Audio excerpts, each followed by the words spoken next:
Hello, I'm David Tunick, chair of the New York Yacht Club Seamanship Committee, here to welcome you to this evening's event. It's no secret that the French dominate offshore sailing, especially solo and other shorthanded competitions year after year, decade after decade. We're going to explore how they do it, a subject which to our knowledge has never been closely examined before, at least not here in America. And in a few minutes, you'll meet the stars of tonight's presentation, our own Rich Wilson and former Vendée Globe director Denis Hérault, speaking to us respectively from Boston and from the French Alps.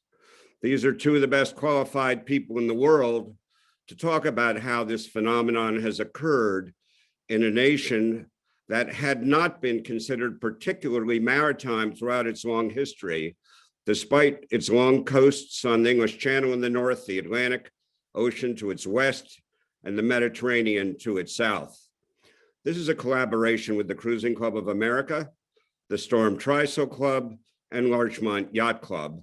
With additional young guests, we're happy to report from such sailing organizations as Oak Cliff and Lysot. Commodore Shane from the Larchmont Yacht Club, over to you.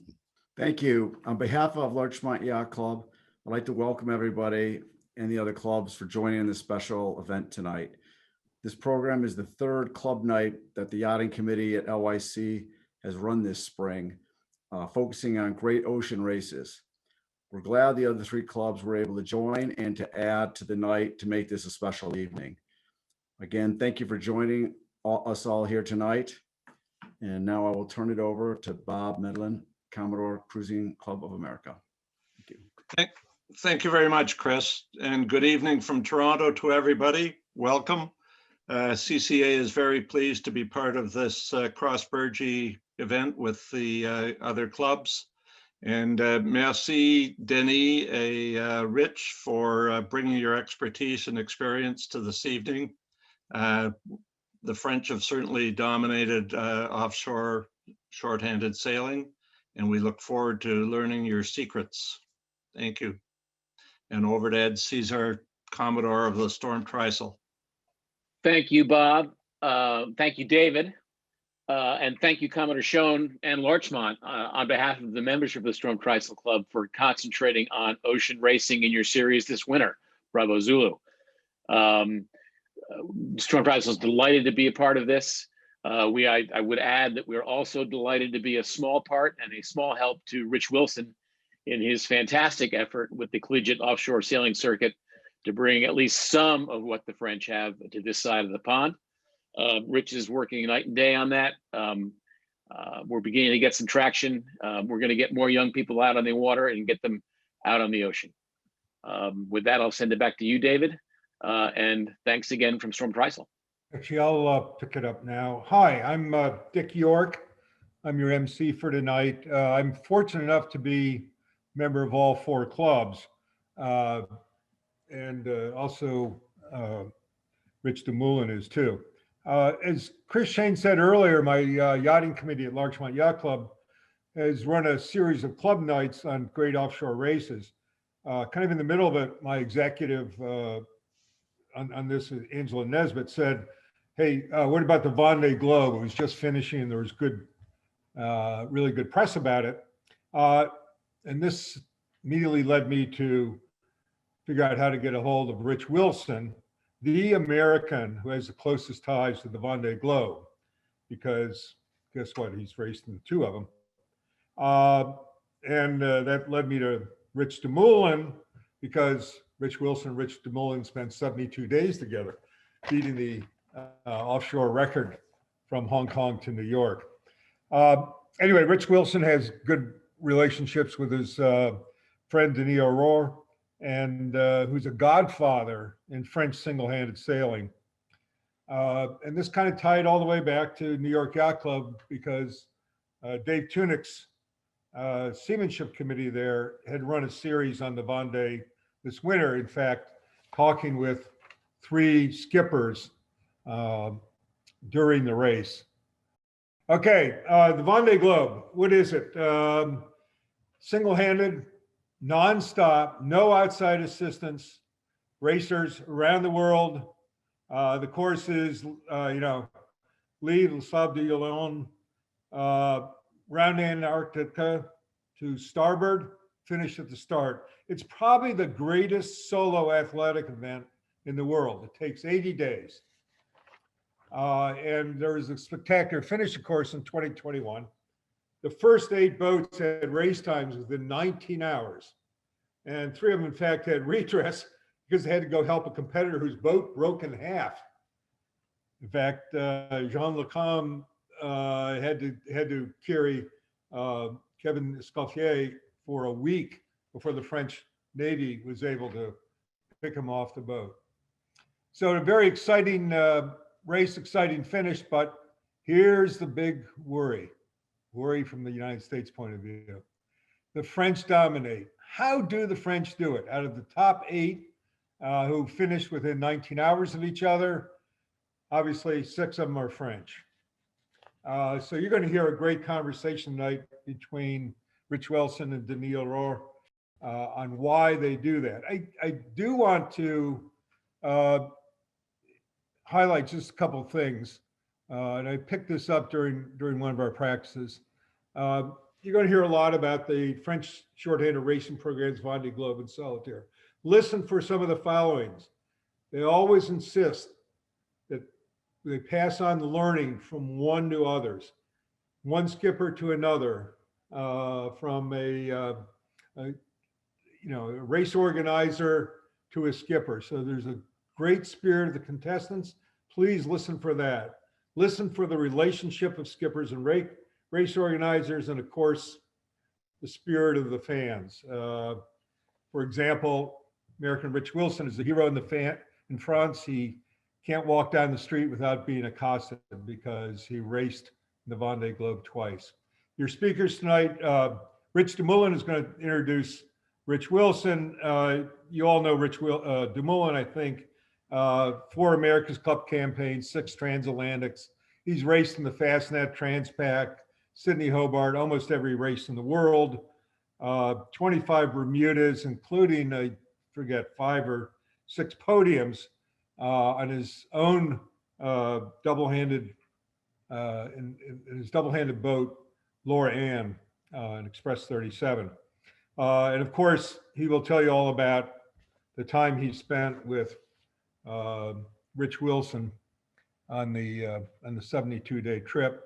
I'm not going to introduce Rich Wilson or Denis Leroux. Dave Tunick, you've already heard from, but the short version is David Tunick is the proud owner of a gorgeous 55-foot S&S aluminum CCA rule type yawl, which he single-handed across the Atlantic, I don't know, 12 or 20 years ago, and it's been playing around with in England and the Scandinavian companies.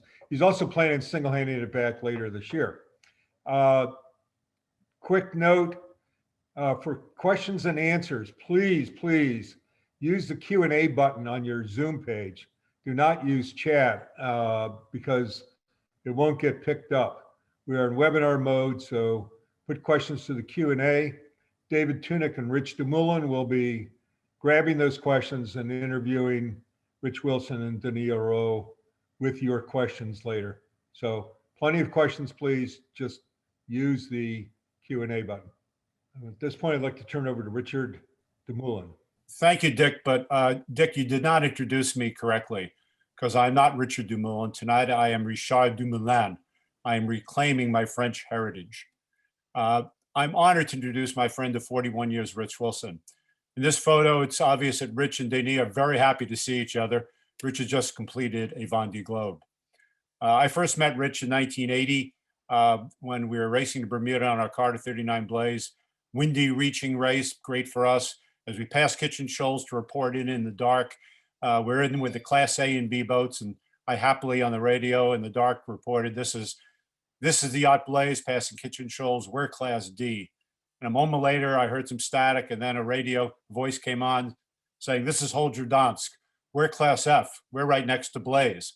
And that's how I met Rich Wilson.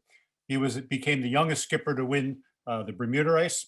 And That's the beautiful HOLGER DANSKE right there. After winning the Bermuda race, Rich turned to the single-handed sailing when it was really a niche that very few Americans heard about, and it was kind of a sport dominated by, at that point, the British. And Rich did transatlantic single-handed races when all kinds of odd vessels were being used, including Chinese junk rigs and others. And but he was out doing that, and finally, and his inspiration was educating kids, because Rich at heart is an educator. And he developed this Sights Alive program. And in the early days, when the internet was being born, using a system called Prodigy, using newspapers, he was relating his adventures on the high seas to hundreds of thousands of kids in school.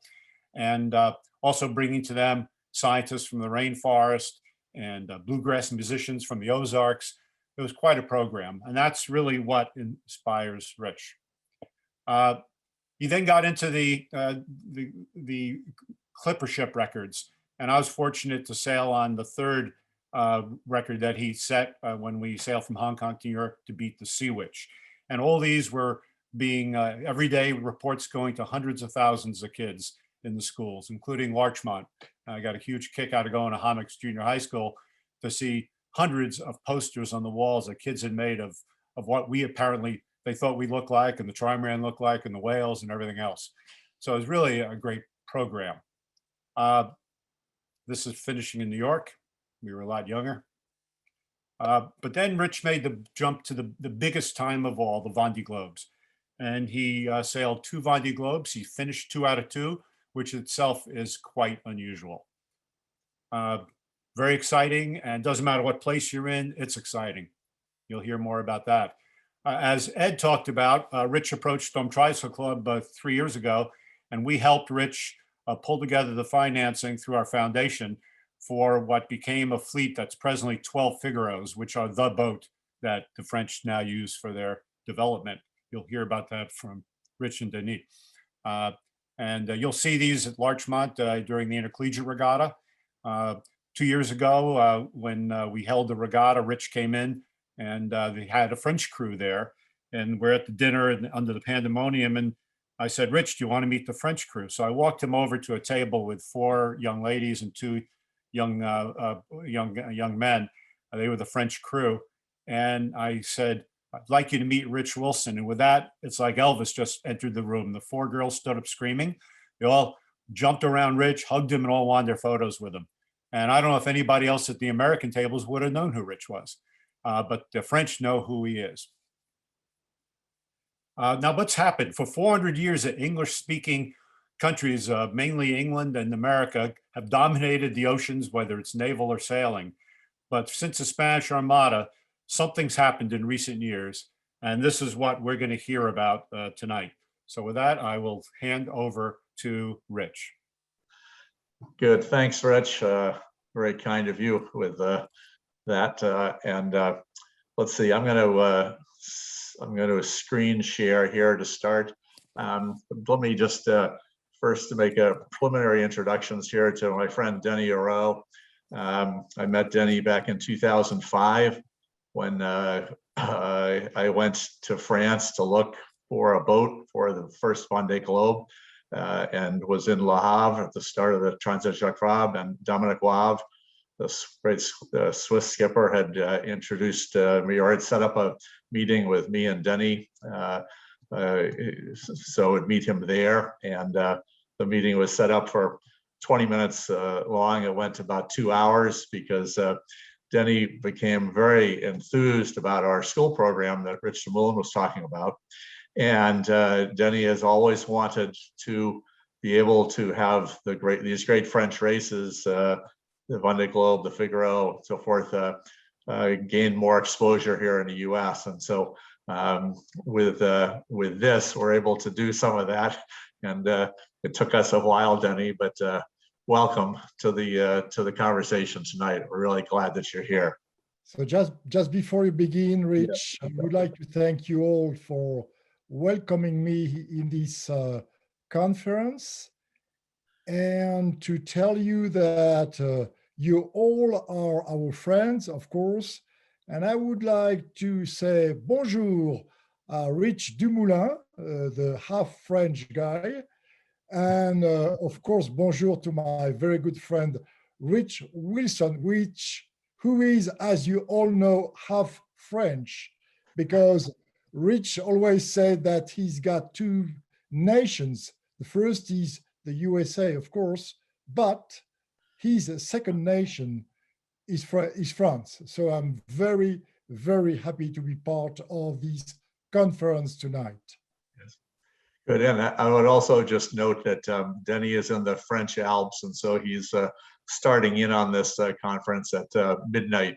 So thanks, Denny. But I also know that he's been awake many, many sleepless nights during his Vendée Globes and his Solitaire de Figaro's. Denny has been 4 times the race director for the Vendée Globe, 9 times race director for the Solitaire de Figaro, which we'll talk about a little bit as well.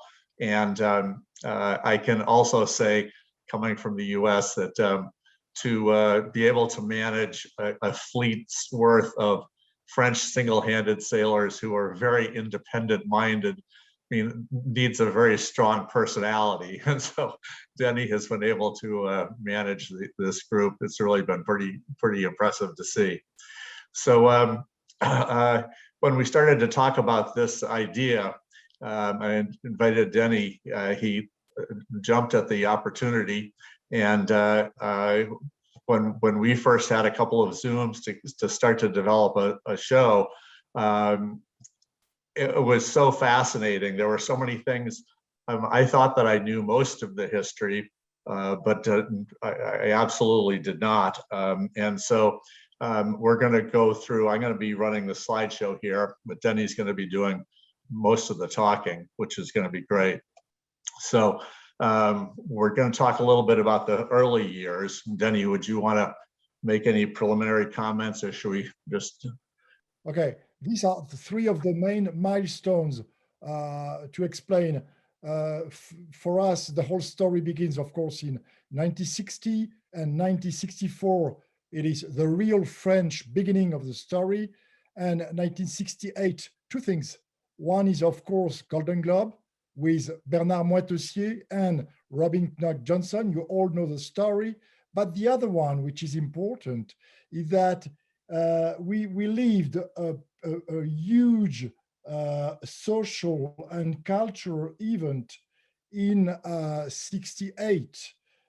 Some guys of my age, I was 18 at that time, some guys went to Kabul and to visit the world through the East. And some other guys went to the West on the oceans. And tonight, we're going to talk about this generation of people who decided to go in 68 and after, sailing and not going around the world by bus or by train or by car. And this is a specific kind of population which is very interesting. You want to go ahead with this one, Denny? Yeah, so as you can see, the first All-Star race, the routes were quite complicated. They are not simple at all. And I don't know exactly why, but for the second one, the routes were really clear and much more simple. And of course, you can see that Penduic 2 won the race.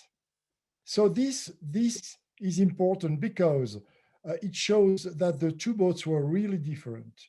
Penduic was longer, 4 feet longer, but the weight of the boat was half of Gypsy Moth's weight. And the surface of sails upwind were similar. And this shows that Eric Tabarly invented a kind of a new boat.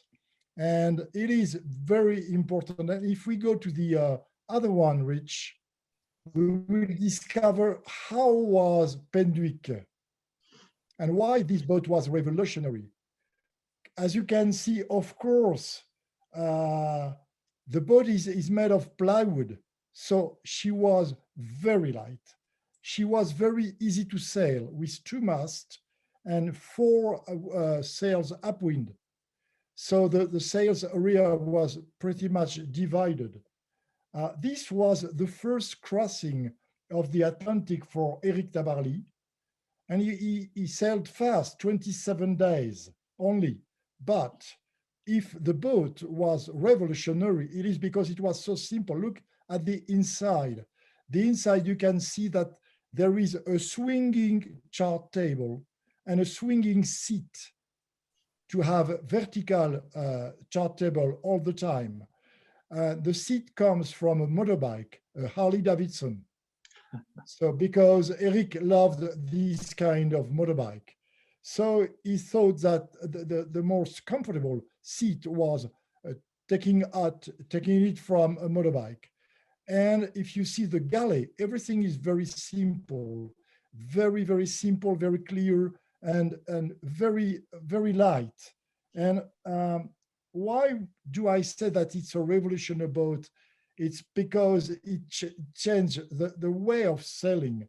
And it is so innovating compared to the other boats.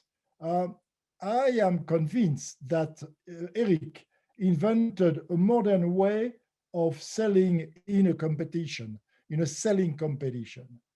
He passed from the old ages that the other competitors used to sail to a new way of sailing and a new way of building boats. And I must add something, that Gypsy Moss skipper was 63 years old and Eric was 32 years old, which can help a lot to win a race. Yes. Well, yes, that leads us right into the next slide about Eric Tabarly. And I would challenge any of us who might want to go up against Eric Tabarly on a sailboat. He was exceedingly fit. And I just remember going to the start of the, I think it was the 92 O-Star, and seeing him on the dock and following him around, far too intimidated to go introduce myself because he was just such the legend. But look at how strong he is. And that's a foiling trimaran that was he built, designed and built as a model for his next boat for the transatlantic. And of course, there's the famous picture in the lower right of him sailing with Brigitte Bardot. So, but anything else you want to add, Denny? Yes, yes, I would like to add something. On this picture, which is just above 1976, in Europe, we think that Eric invented the foils, the hydrofoils, which is absolutely wrong. The hydrofoils were invented in England in 1851, something like that. And the first real sailing boat sailing with hydrofoils was made by the US Navy in 1951, and the boat went very, very fast. The US Navy tried a new solution to have a very, very fast boat, and Eric only took the idea on this tornado that he equipped with foils. But the idea comes from England and is very old.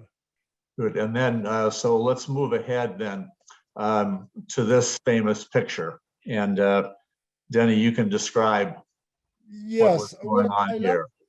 I like pretty much this picture because, of course, if you see the way General de Gaulle and Eric are looking at each other, it's quite deep, it's quite intense. And you see that two ministers are on the picture. One is looking at General de Gaulle, and the other one is looking at Eric Tabarly. And the two guys are admiring pretty much these two heroes.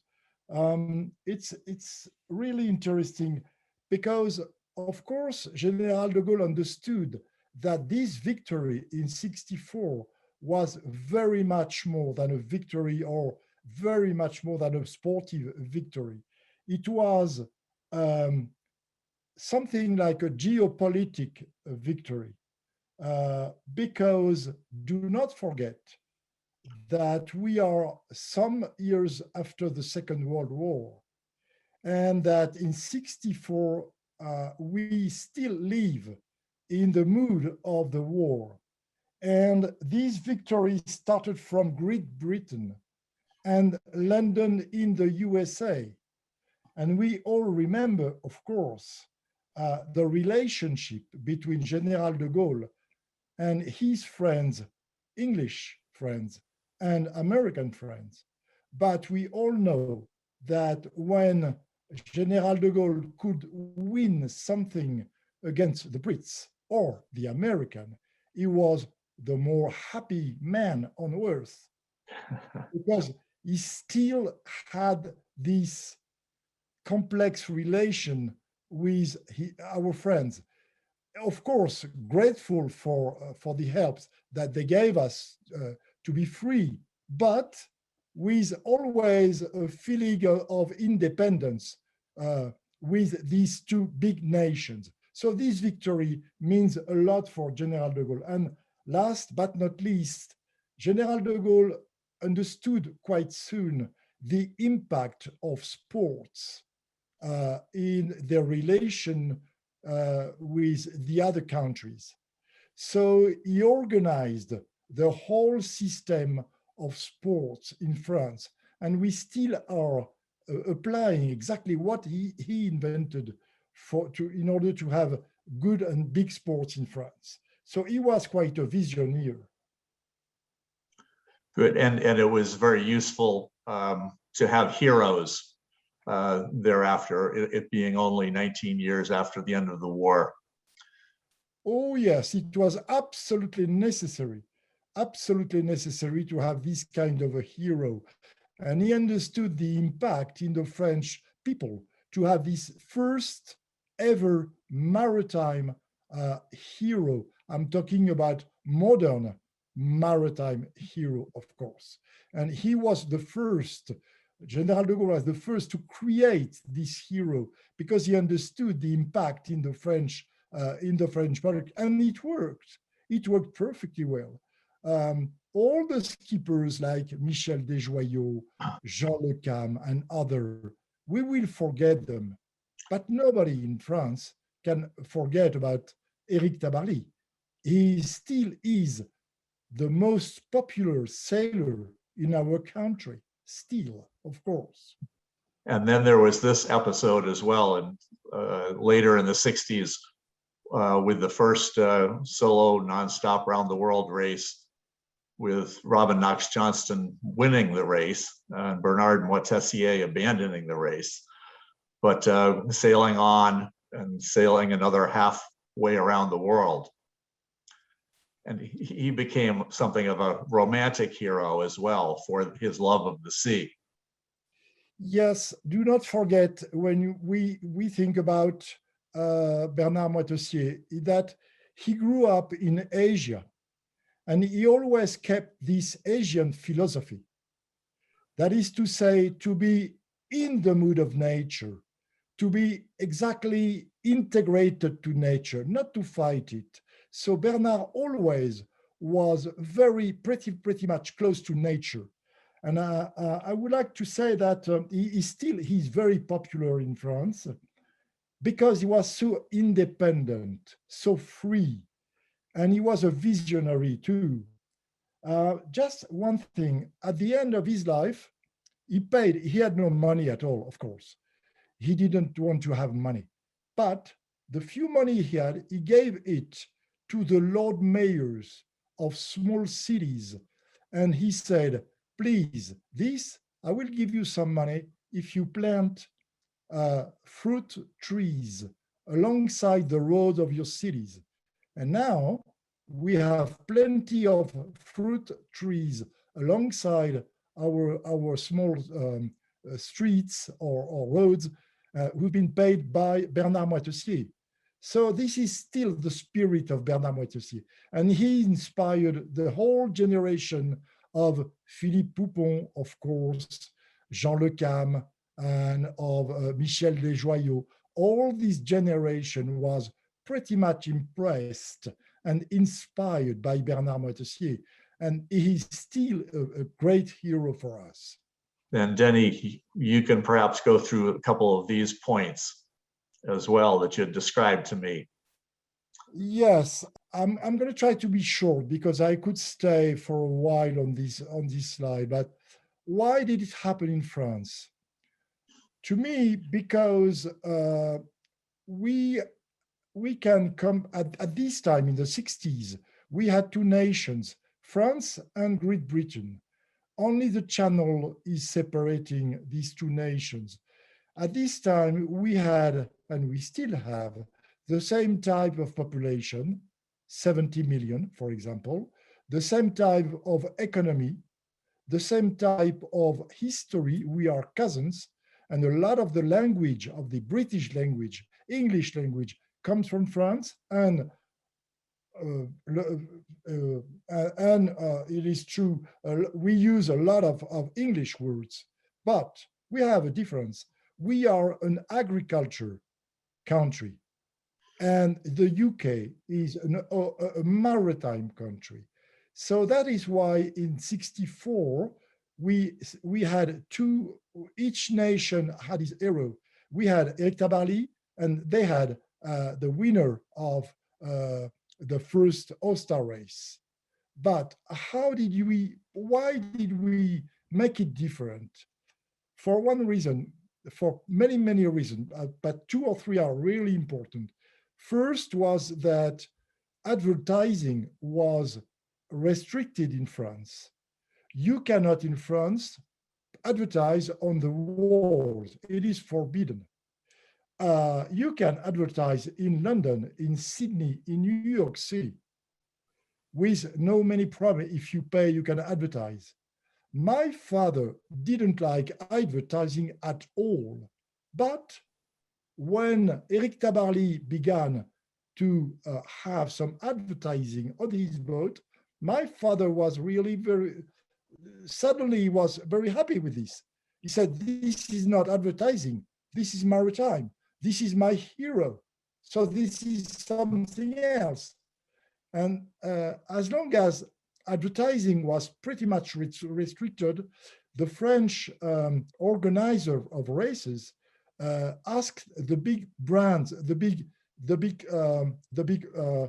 companies to put their name of boats and to give money. And suddenly the French sailors had a lot of money because it was really popular thanks to Eric Tabarly and his victory. The other thing is that, as I said before, we had no culture at all. We had no sailing boats. We had no shipyards. We had no sailors. We started from a white page. So we had no culture at all. So this is why I insisted 2 slides before on why Vendée Globe was a revolutionary boat, because starting from a white page is very easy. Eric wanted a light boat, plywood.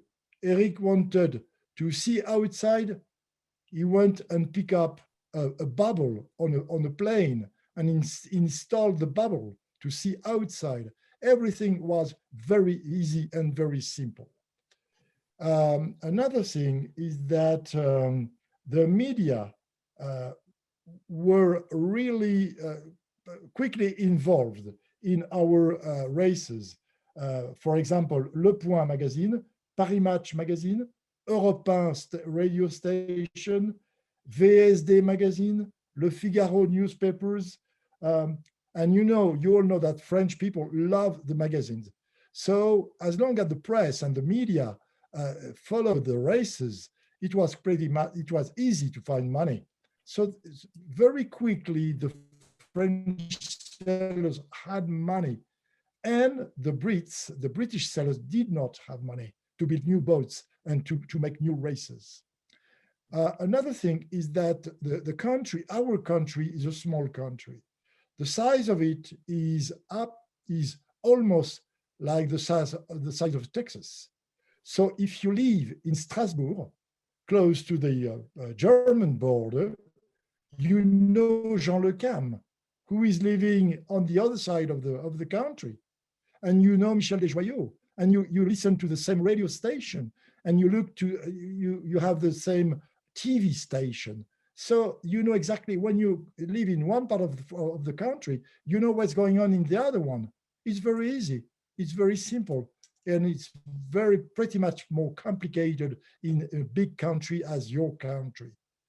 And then last but not least is our culture. We are Latins. They are Anglo-Saxons. And as an Anglo-Saxons, a medal in the Olympics means very much more than a victory in a single-handed race. For the Latins, for the French, for the Spanish and the Italians, the salt pearl that stays in the hair of the sailors mean very, very, very much more than any medal in the Olympics. And single-handed means much more than a team. We are romantics, absolutely romantics. And this, to me, explains a lot of the difference between the way the British went in managing the races and the way we went in managing the races. This is a bit of a summary slide, and we're going to go through some of these races. So we don't need to spend too much time on this particular one, but you can see over the course of time, many who are listening may know most of these races, but if not, you can see that they're running every other year, or quadrennially. But there are a lot of these races that are coming out of France. And so, Denny, why don't we just go through the next slides about the different races?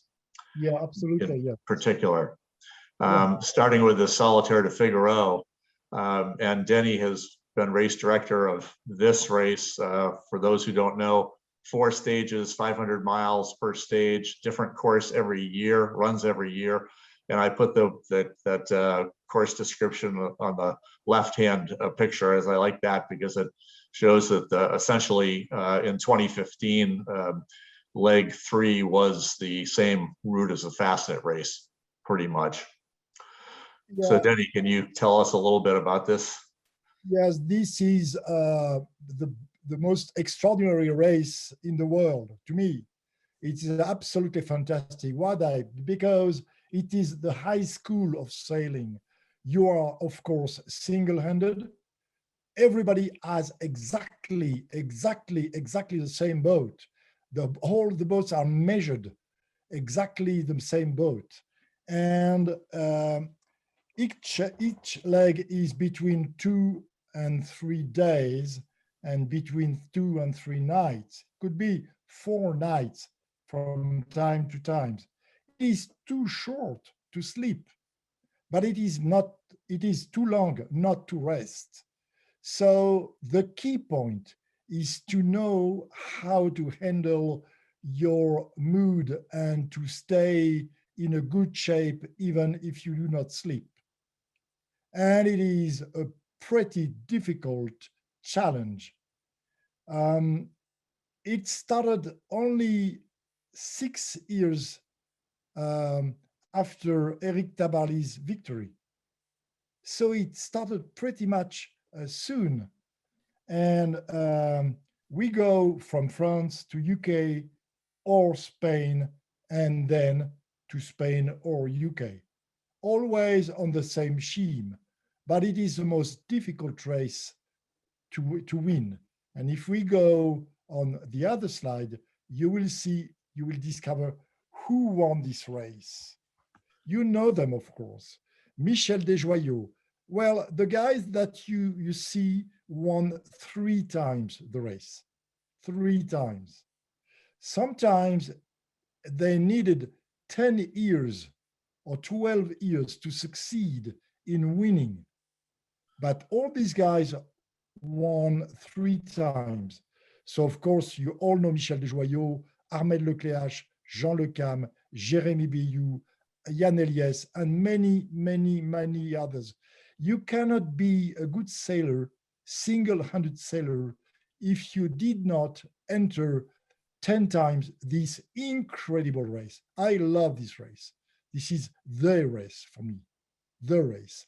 Now, I think, Rich, you could talk about the boats because it's quite important. Sure. Well, each of the generations, the first two generations were probably 12 to 15 years. And I slipped to this one. This is why we picked this boat for the collegiate offshore sailing circuit.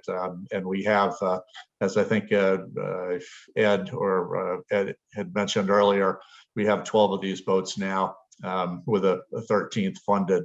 And these were transitioning to Figaro 3s. They are manageably sized, obviously offshore capable. They'll be raced double-handed to the Caribbean, 33 feet long and 11 feet of beam, 7 feet of draft, twin rudders, but absolutely durable and have been sailed by the great sailors. And so that's why we've picked this boat for what we're doing with collegiate offshore sailing circuit. But I remember coming across Jan Elias at one of the races over there, and he just sort of quietly said, "You know, I won the Figaro this year," and that was like the most important thing that he had done that year. So we'll continue along here to the mini Transat, and Denny, you could describe how this has gone on. Yeah, Rich, just one more point about this slide. I just would like to add something which is important, because a Figaro boat is not an expensive boat, it's a cheap boat. So each of the skippers today owns a boat, and it's a little business that makes them live during a year. Because as long as they own the boat, that they bought at the shipyard, and they all did it, they can charter the boat, rent the boat, and live on this small business. And this is part of the success of this series, because they can have a way of living.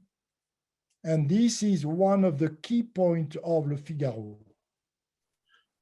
We go to this mini Transat now, which is a transatlantic and a 6.5 meter boat solo. Yeah, it began in 1977.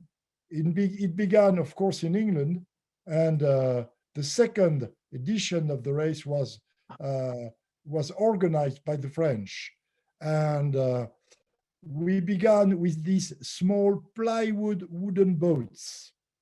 And we still have this kind of boats in the race, crossing the Atlantic, very simple, very light, very cheap. And this is the most popular race in France. This is the first school. All the big sailors, all the main sailors, everybody sailed the mini Transat one day or two or twice or three times. For example, this year, the number of boats is restricted to 84, but the organizer has to face 126 pre-registered boats. So the organizer will have to select and to keep only 84 boats. The start of the race is going to be on September 26th this year. And it is a great, great, great adventure. Small budget, great adventure. Yes, actually the winner of the Vendée Globe this year, Yannick Besteven, was the winner of this race back in 2000 something, I think, 2001 or so. Yes, of course. Okay. Yes. We go to the Route de Rome, and I'll just describe a little bit here. This is a solo race from Saint-Malo to Guadeloupe, I think. Where does it go? Martinique, Guadeloupe. No, Guadeloupe. Yes, and what was interesting about this was that one of my mentors, Walter Green, and one guy I got to sail with, Mike Birch, teamed up for Mike to win the inaugural edition of this race. And so there was a real American influence. Boat was designed by Dick Newick, who had designed Moxie for Phil Weld, who won the O-Star in 1980. And it was a little 37-foot trimaran named Olympus Photo, built up in Yarmouth, Maine. And Walter and Mike were great friends. And Mike Birch caught the 64-foot monohull right at the finish and won the race by 98 seconds. And a very small sidebar story was when I sailed, I had a chance to sail with Mike Birch in the Transat Jacques Vabre that we'll talk about in a minute. And we had sailed from Marblehead to France to deliver the Open 60. And we were at a party for Florence Artaud, a birthday party. And I had never met her. She asked me how I got to sail with Mike Birch. And I said, well, I've had trimarans up at Walter Green's. And she just said, Walter Green and Mike Birch. That's the history of multi-hull sailing. And so, of course, after the Canadian Mike Birch won that first one, then I think the French have won it ever since. And now there are over 100 boats in the race. And I went to the start of the most recent one, and there were 53 Class 40s in that race. So, Denny, what else to add? Well, I would like just to talk about Walter Green and Dick Newick and Mike Birch. Mike has been living in France. He married a French girl. He was living in France in La Trinité. We all pretty much know Mike. Mike is a friend of ours. And I would like to add that when French people began, after the Mike's victory in 78, French people understood that multi-hull was the future. So what did they do? They crossed the Atlantic with a plane and they went in Walter Green's shipyard. And they learned how to build and how to sell a multi-hull. And then they came back in France and we developed this formula in France. But we knew nothing about multi-hulls. We had to follow Mike Birch, and Loïc Perron is calling Mike Jedi, he's Jedi master. Yes. Always. And it is Mike is a legend in France. And I'm just absolutely sad that nobody is writing something now on Mike Birch because he's getting old. And I really would like to have something written on him before it's going to be too late. But this is the way it is. Okay, so there's some part of the Class 40s lined up. L teams, the IMOCAs, the Class 40s, the multi 50s, and we'll show some pictures about that too. We'll move ahead here to the BOC challenge and how that led into the Vendée Globe. And that BOC challenge, as many of you know, started in Newport, and it would be it transitioned into the Around Alone and then the Velux 5 Oceans, but it would be 3 stops, 4 legs, solo around the world. And Philippe Jonteau, with whom Denny has sailed in the past, won the first 2 races. And then Denny, you could take the story from there. Yeah, well, to me, this race is the offshore sailing school. I mean, all the French skippers learned how to sail offshore. I'm talking about Philippe Jonteau, Alain Gauthier, Christophe Gauguin, a double winner of the BOC, Jean-Luc Vandened, or Titouan Lamazou, or Jean-Yves Terlin, and all Isabelle Tissier. They all learned how to sail around the world single-handed in this race. And when Philippe Jonteau decided to create the Vendée Globe, he took the boats, the rules, the spirit, the entrance. He took everything from the BOC challenge, and he took everything in France, and he made the Vendée Globe. The Vendée Globe is 100% the son of the BOC challenge. Philippe did not invent nothing. He just took everything from the BOC challenge. But he just took the stops out. Absolutely. The only difference, and it is the main difference, of course, it is the stops, no stops. This is it. But for the rest, everything remains from the BOC challenge. And he asked you to be the first race director. Yes, absolutely. I had been sailing with him, and he said, well, I'm going to be a competitor. Would you like, please, to organize it? So I said yes. And I become, in 5 seconds, the organizer of the first one. Oh, wow, what a deal. Yes. Yes. Okay. So here is what it's turned into, and you've done 3 more of these, Denny, and I can say that it's an unbelievable scene. Anybody who really wants to see what the sport of sailing can mean to the general public should get yourself to one of these great French races at the start, because there are 350,000 people lining the channel on start day and about 1 million people coming to walk the docks in the 3 weeks before the start.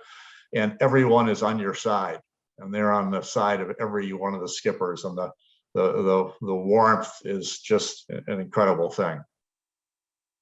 And I would like to add that Rich Wilson is part of this race because he entered it twice, and everybody knows Rich Wilson now in France, thanks to his 2 Vendée Globes.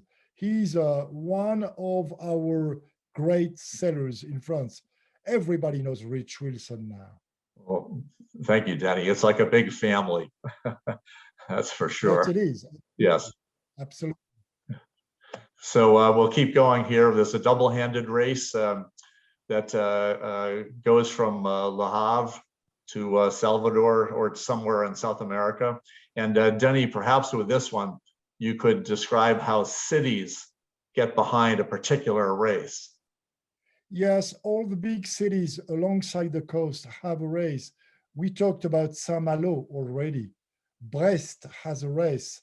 Lorient has a training school.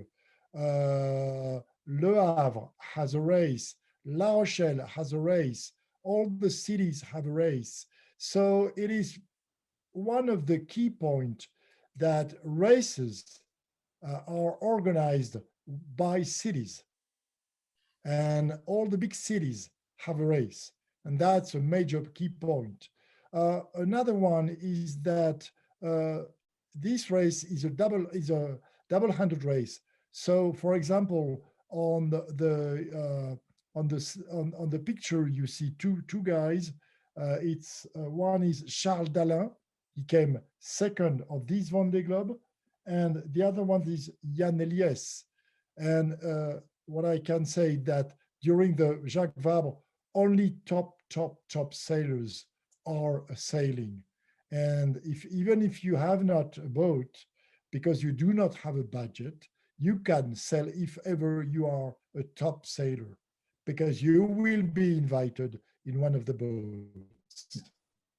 Yes, and Charlie Dalen came second in this Vendée Globe, was the first to actually finish, but he's been on the podium of the Solitaire de Figaro 5 times.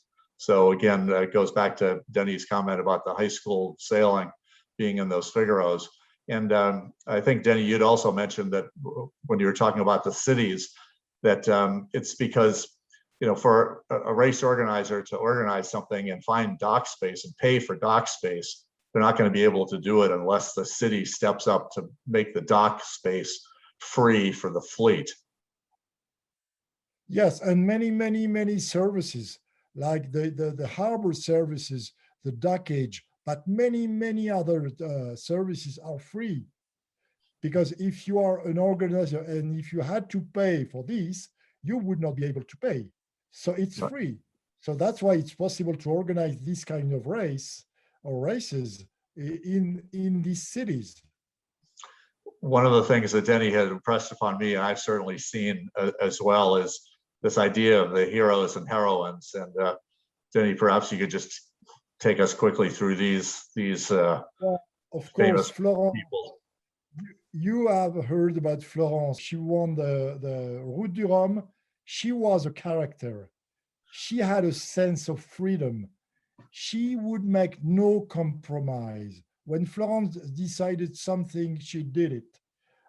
She had an epic life. She died in a helicopter crash 5 years ago. And she is the most famous female sailor in France. She still is popular exactly as Eric Tabarly is. She still is very popular. Down below, you can see Loïc Perron, you all know him, 50 crossing of the Atlantic, so many victories, and the America's Cup, of course.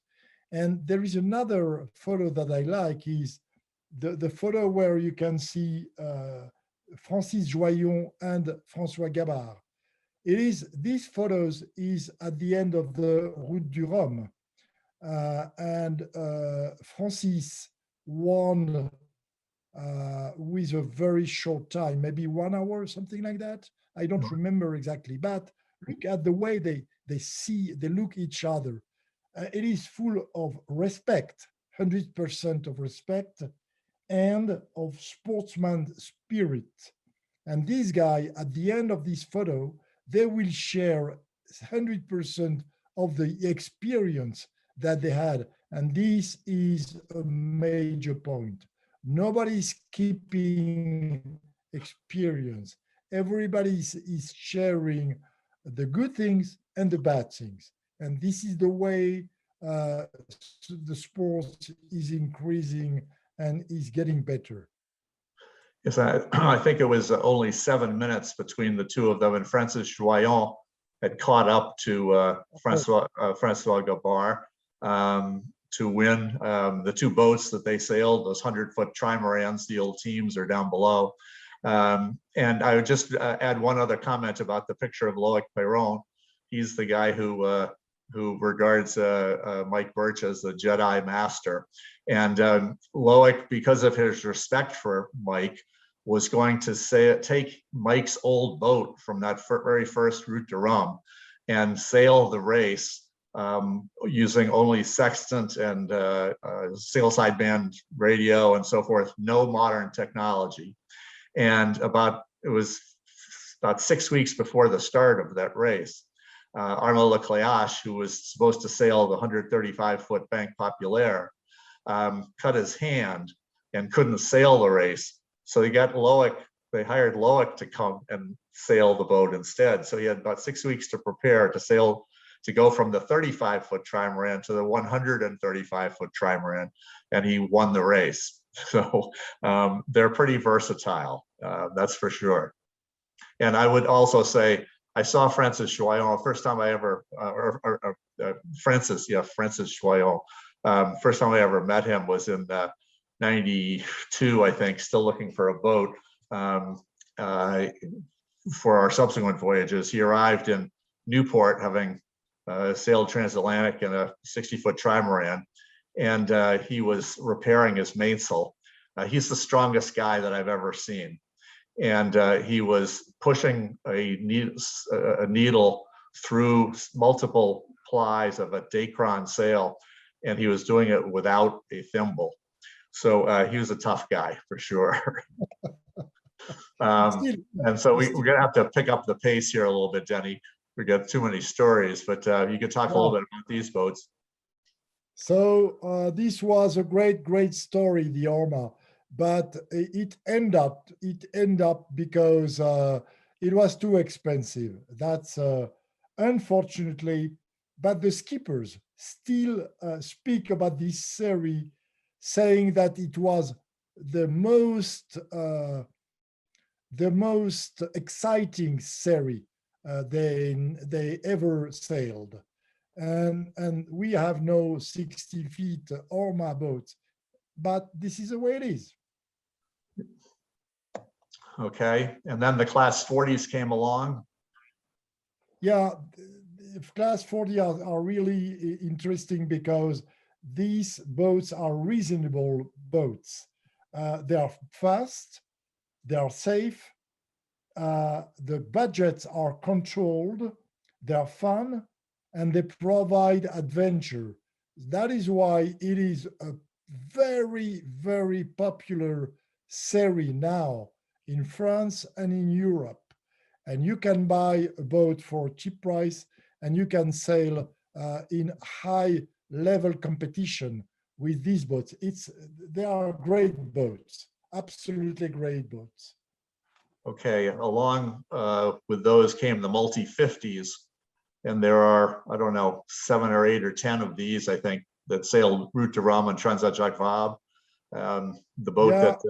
that Affordable boats too. Small budget, big fun, big adventure, safe boat. This is for the elite sailors. It's quite difficult to sail this boat, but they are quite popular, and the fleet is growing. Good, good. Okay. And then the mod 70s. Wow, the mod 70s were really exciting, really fantastic. We had big hopes with this series, but the budgets were too high, so too expensive, so no future.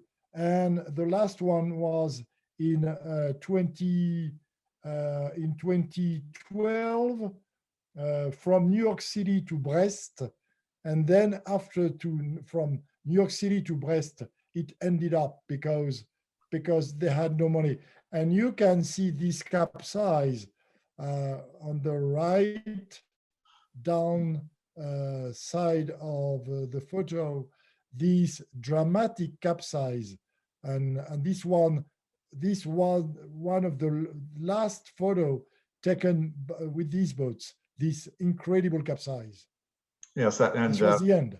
That boat, in fact, some of you may remember, New York Yacht Club members might remember Jean-Pierre Dick, who came to give a presentation about the Vendée Globe a number of years ago, and Jean-Pierre was the skipper of that boat. These boats were one design. I think the idea was to try to contain the costs because the Orma 60s just got out of control, but didn't quite work out that way. And then now we're into the ultimes, the 100-foot trimarans, either for solo or full crew. And there are 7, 8, 9 of these with the Jules Verne trophy having come way down from the original 80 days to in the 50s, then the 40s, and now the low 40s. And both of those records from there they are again, Francis Joyon, Francois Gabard, just incredible sailors. Anything else about that one? Well, you can see that many brands are on the boats. Massif is an insurance company, a big one. Sodebo is a sandwich company, a big one. And Sodebo is paying part of the Vendée Globe organization too. So you can have banks, you can have services, companies, you can have food, goods, all kinds of companies are able to invest in those boats because they earn a lot of money if they invest in these boats. Okay, and this is the latest one that was just launched after being rebuilt from a capsize in that last Route de Rome with Arnaud Lecléache, the skipper right there in front of the V. Boat's 100 feet long, 75 feet of beam. And you can see his record. So he will be out there again. And the boat was launched 10 days ago.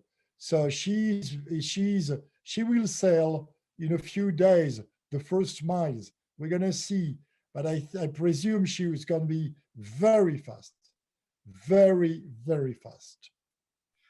Yes, of course, okay. she's sailing on hydrofoils, of course. Yes.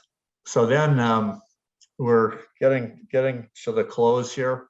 You can talk a little bit about the training centers, and when I arrived with the boat for the first Vendée Globe. We went to Port La Forêt, which is up in the northwest corner of France, and actually was a race back from Brazil to Port La Forêt was just a qualifier for me.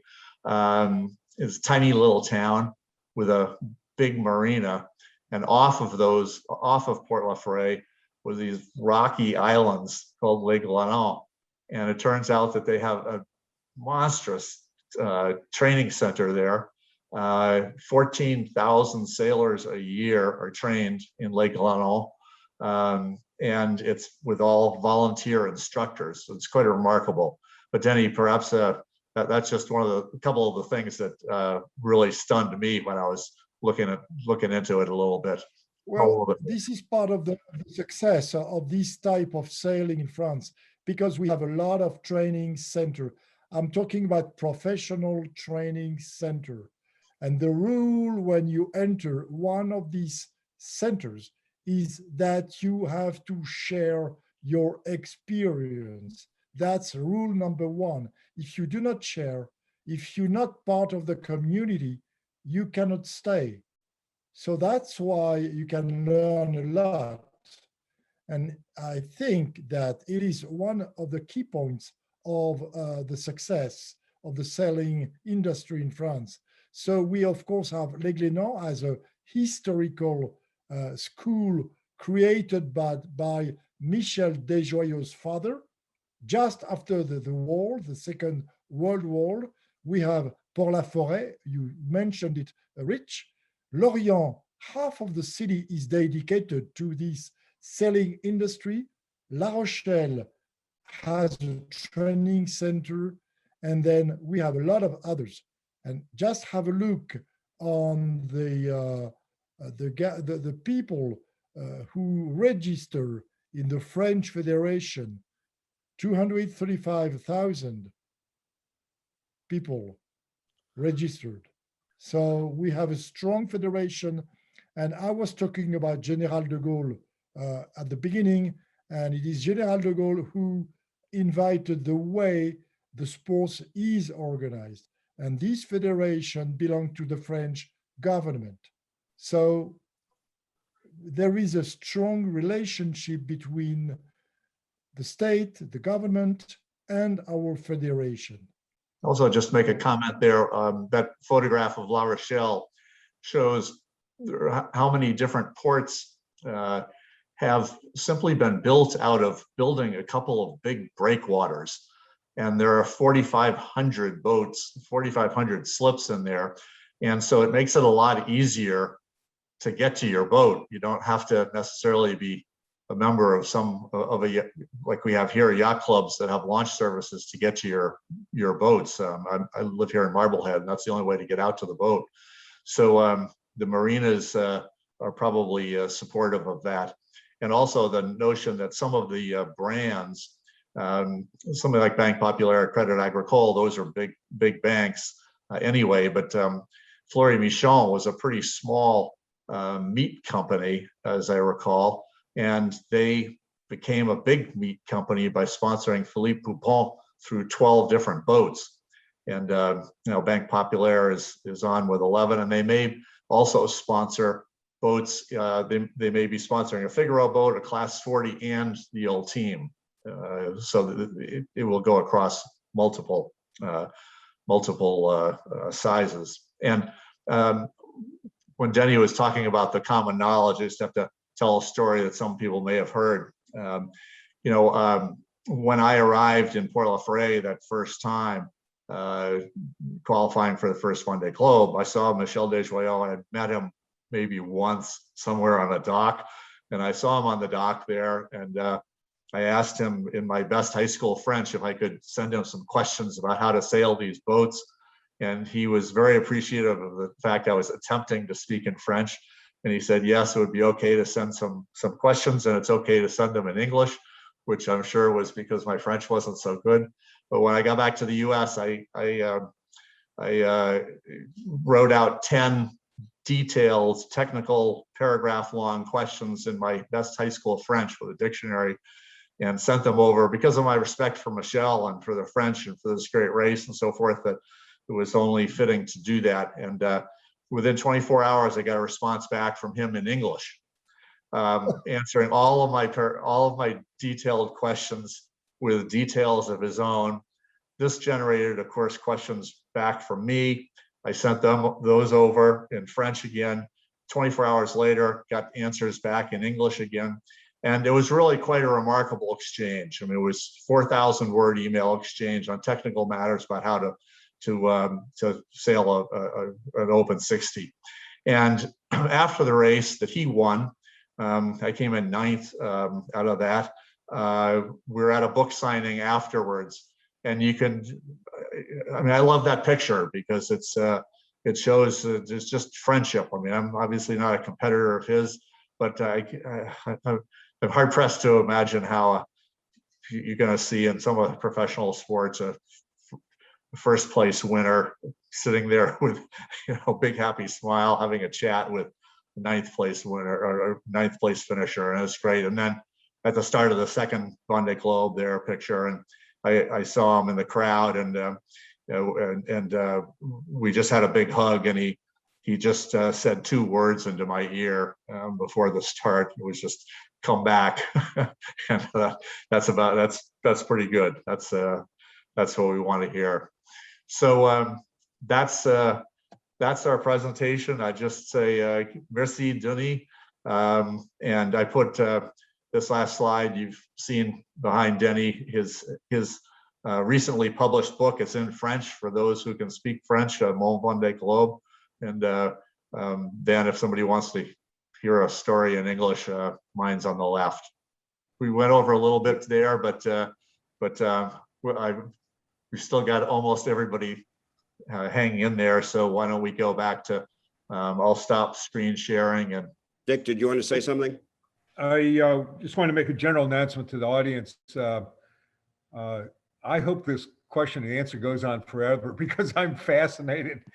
We do know that some of you do have dinner plans, but I think Rich and Denis are still game for talking more. I hope everybody stays on as long as they want.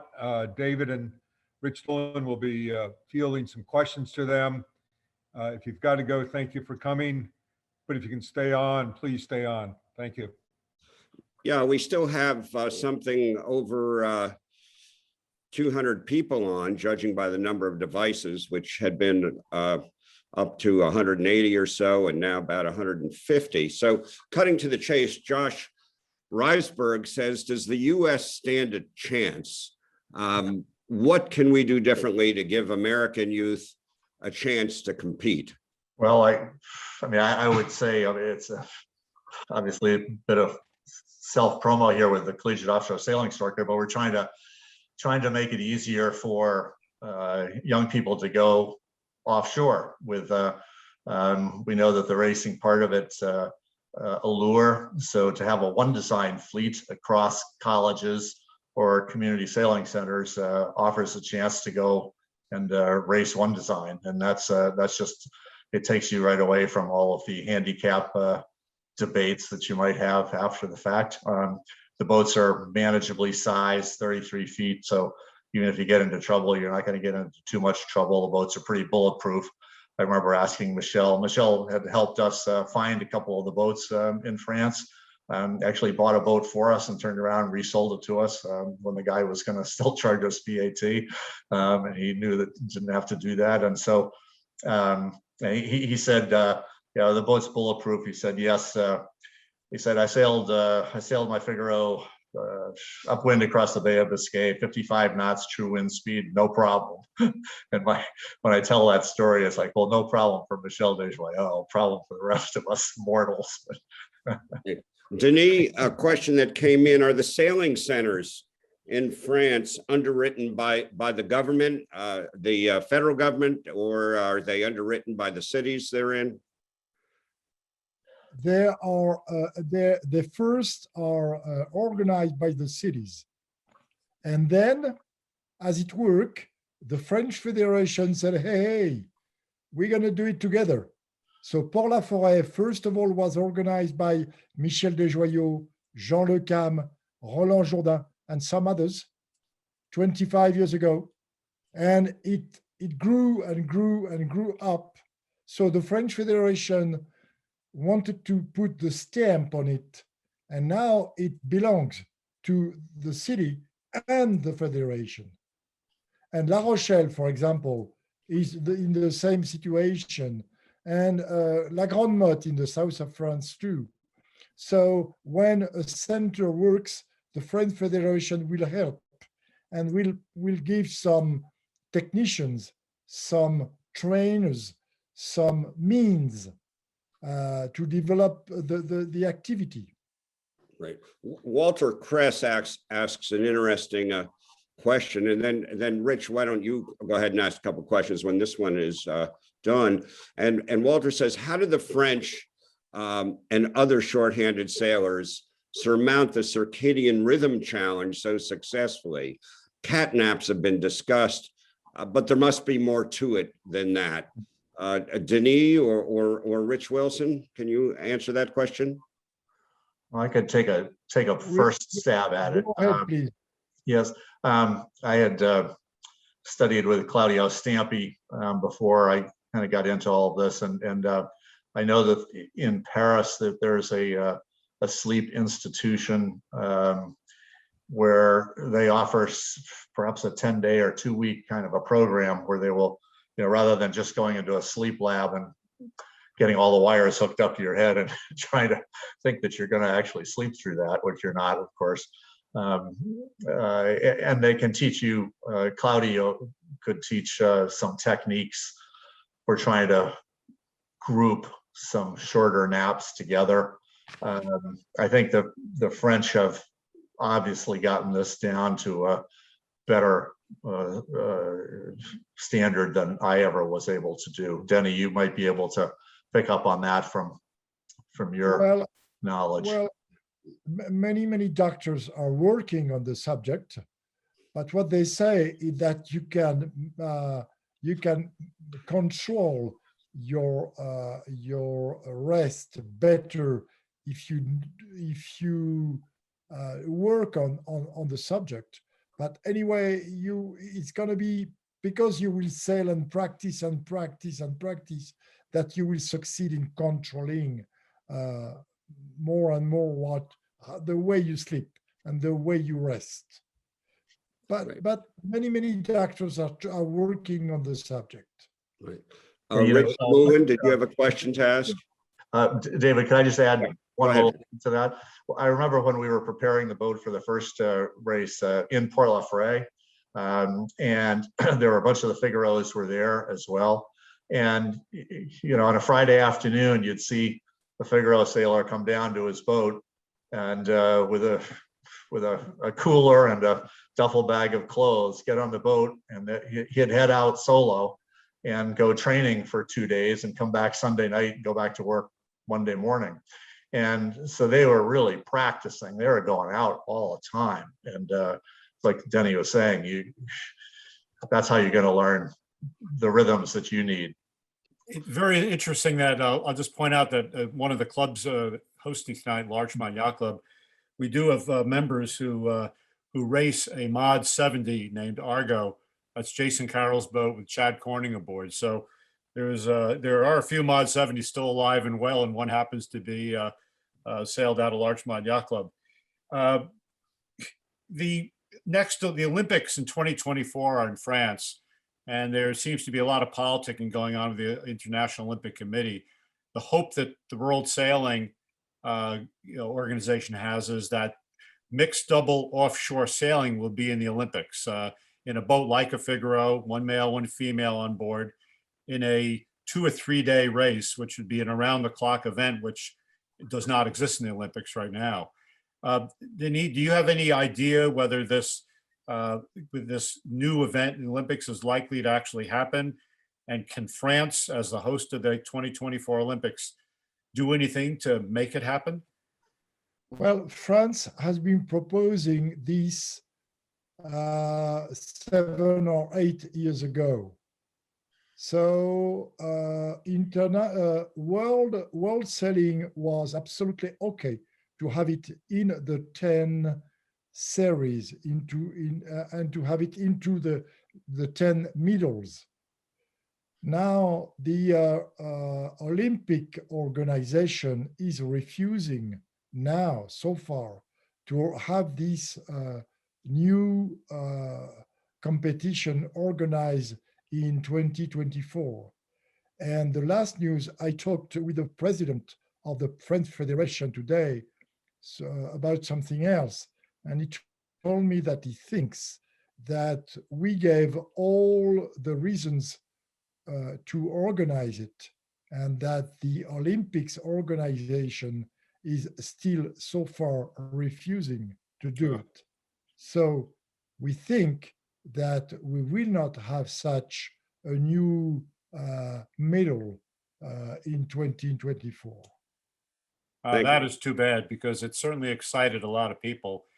Between that and actually COVID, there was a big surge of double-handed sailing in America last year, and we're hoping that momentum continues. How many foreigners move to France or spend a lot of time in France to go through the training that the French are receiving? How many foreigners do you see there? Or around 20. Okay. Denis, here's something that's come in. Somebody says, let's talk about money. When you say budget is controlled, as you did regarding one of the slides, what does that mean for the Vendée Globe, for example? What does that cost for an entrant? Well, budget wide are range. not controlled in the Vendée Globe. I was saying that we had some big boats with uncontrolled budgets, and because of this, we created small series, smaller boats with controlled budget for the 40 feet, for example, and for the trimaran 50 feet. For the Vendée Globe, it is not controlled. So let's talk about the Vendée Globe. The highest budget for the Vendée Globe is around 25 million euros on 4 years. And the smallest one is around 0.6 or 0.7 million euro during 2 or 3 years. So here you can have the highest and the smallest budget between 25 and 0.6. I think when Denny's using the word controlled, he's meaning not necessarily it's a fixed kind of control budget, but just less than the top boats. And I would bring that lower number just down a little bit. When I was in the 2016 Vendée Globe, I was having a daily email exchange with Alan Rura, who was near me, the young Swiss skipper, and he said that his budget for the whole event was 300,000 euros. Right. Guy DeBoer wrote in and said, greetings from Key West. He says, I'm the U.S. entrant in the upcoming 2022 Golden Globe race. And that says in the United States, what with football, baseball, etc., we can't compete when it comes to the media. Any comments on that, Rich Wilson? You have a special perspective. Yes, well, it's not easy, but I think you still try to chip away at it, probably get whatever coverage you can get. Perhaps it's, we thought when we, certainly with the second Vendée Globe, when, I've got asthma, we tried the asthma companies. I was on Medicare for the second Vendée Globe. We tried the AARP. We had 7 meetings with them and we didn't get anywhere with that. So it's pretty hard. But I think perhaps Denny had said when we were talking earlier about sort of France being the size of Texas and so forth. And I asked him, whether in our earlier conversations, whether if he has recommendations for us with COSC on the Figaro 2s, that because of that smaller size, really try to keep things regional and focus on the regional and not, don't try to be a national sports hero, because it's not going to happen here. But perhaps, if there's some New England, East Coast, Atlantic, that sort of region, you might be able to focus on that and get some more press or just local press. Right. Rich DeMoulin, a last question from you, and perhaps after that, a last word from Dick York before we close out. Sure. Before I lose the microphone here, I have to congratulate Denis and Rich. I think that dialogue they had was terrific, and it's wonderful that you shared it with us. The course of the Figaro is so impressive to me that it's raced in the English Channel, the Bay of Biscay, and the Irish Sea, with some of the worst current, worst storms, worst traffic, most challenging sailing area possibly in the world other than the Southern Ocean. And with all the Figaros you've been involved with, Denis, have there been any serious casualties? We had one real accident. The accident occurred with one guy who had only one arm working. The other arm was not working. We could not say, I cannot say that it is because of the guy had a handicap, but the guy had a handicap and he sank, he went on the rocks and he ended his trip swimming. So we've been looking for this guy during 12 hours and this was absolutely terrific. At the end of the day, we could find the guy on the rock and the boat was destroyed on the rocks, but the guy was safe. This is one terrific accident. The other one I remember is Alain Gauthier falling in the water because he was trying to take some seagrass out of the propeller. So he was overboard and he fell in the water. So the boat went sailing and Alain was swinging and he was rescued by another boat coming after him and he was rescued. So it was all right. So these are the two real accidents I remember about the Figaro. It's amazing because you've had so many sailors and so many races in the toughest sailing. It just speaks to the level of preparation and skill of these people and you guys running it. And I'll hand that over now to Dick York.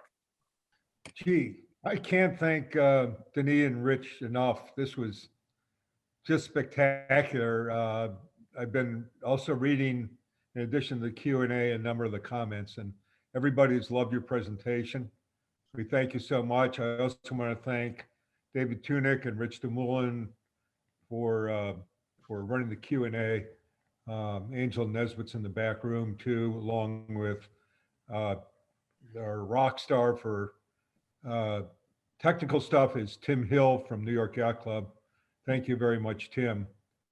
And on that note, I guess I hate to have this meeting go. Oh, by the way, this has been recorded and it will be available at least on the New York Yacht Club site, and probably we'll get it up on others too. Rich Wilson, do you have a comment? Yeah, I'd just like to say it's been a real pleasure to put this together with Denis, and we're talking about the great popularity of these races in France and the family of the Vendée Globe and the family of this offshore sailing and so forth. And every time I pass through Paris now, it's been a while, of course, but Denis and I will get together for lunch with our contact at the American Embassy there, Fabienne, and I think that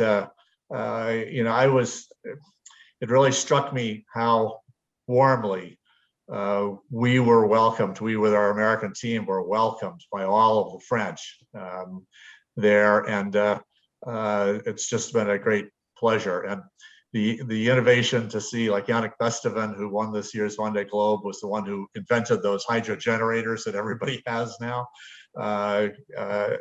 between sort of the 2008 race and the 2016 race, and just a great guy. And you get to know all these guys, and it's just like, it's